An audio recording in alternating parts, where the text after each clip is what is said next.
been involved with it since the very start because I thought it was something worthwhile, and the more I've got into it, the more I've got out of it. I've lost about 2 stone in weight, which can only be good, and I enjoy the company because it is more in this area. Certain days is more like a club than anything else. And I can climb stairs a lot easier, not out of breath. I can actually walk faster. And sometimes I prefer to walk than get the car now, which is a good thing.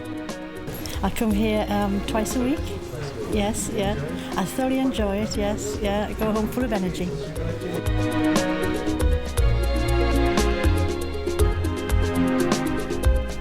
The muscles haven't been used for years. But it's good. I feel healthier as well, you know, with it. Well, I think in this area, because it's an ex-mining area, it had a lot of health problems, built-in health problems and that. Also, people accepted bad health as a way of life.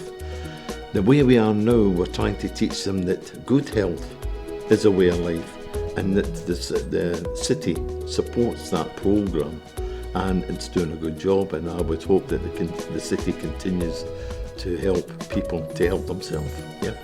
I deliver on the community wellness programme, which delivers a number of community-based fitness classes across the city in 9 community venues at the moment. Generally, the people that access the community wellness programme are people who've never really exercised before, or who've had a break from exercising, or who may not have the confidence to access one of our main wellness centres. So the classes are more tailored for people with those needs. If the community wellness programme wasn't in place, there'd be a lot of people who traditionally wouldn't want to come to a gym. My role is basically focusing around trying to educate children primarily around healthy eating, getting them confident to try new foods as well as cooking and tasting the foods.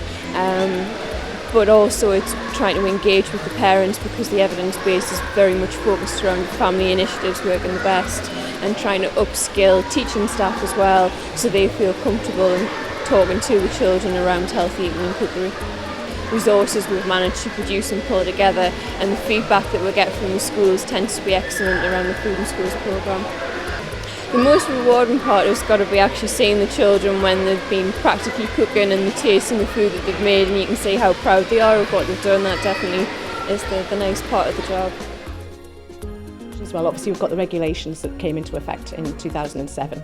So we see now that obviously many businesses are complying. We've got a very high level of compliance in the city. A retailer information pack was to give the retailers confidence to say no to underage sales. I think a lot more people are wanting to give up smoking, so it's more difficult for them now to smoke at work. It's more difficult for them to smoke when they go out socialising. So more people we are seeing wanting to give up, but they do need help, they do need support, and they're getting this through the Stop Smoking Cessation service. So overall in the city, hopefully this is one of the ways that we can reduce inequalities in health by helping people to give up smoking. Yeah, the programme is run by a multi-agency partnerships between Sunderland City Council, the dietetics department at the hospital, and the Food and Schools team. As part of the multi-agency approach, the Sunderland Food and Schools team get quite involved within the Easter and the summer programmes, which help to structure the holiday time for the children. You'll see the difference between the kids starting the programme and when they finish the 8 weeks, their confidence levels are boosted and self-esteem, and they actually enjoy doing physical activity. I think the most rewarding bit is seeing the kids at the end of the programme and seeing the difference our programme's made within them and the family, and seeing that they've got a lifestyle change to carry them on the rest of their lives, than health eating and exercise. Part of the job role is actually making sure that people who are referred by healthcare professionals start the exercise, and after 15 weeks then will hopefully complete the exercise programme and then follow up the exercise for long-term future benefits. My name is Mavis Anderson.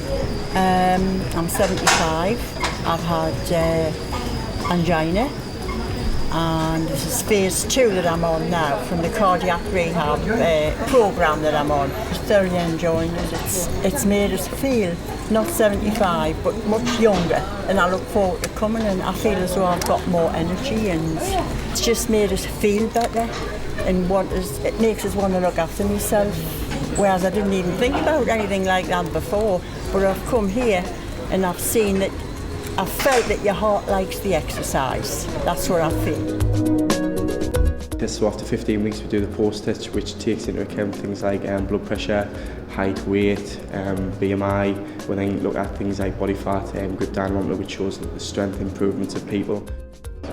I think it certainly is a team effort, but I think more importantly from the point of view of this particular service, it's a multi-agency approach, both with the Sunderland City Council plus City Hospital Sunderland, and I think that's one of the strengths of building services along those lines, that we're able to achieve that sort of interaction and collaboration.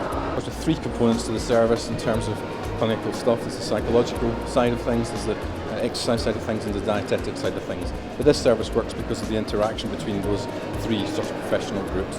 What we tend to do is try to treat the cause rather than treat the problem, and get our patients to recognise other things away from weight, which hopefully all comes together will help with weight loss.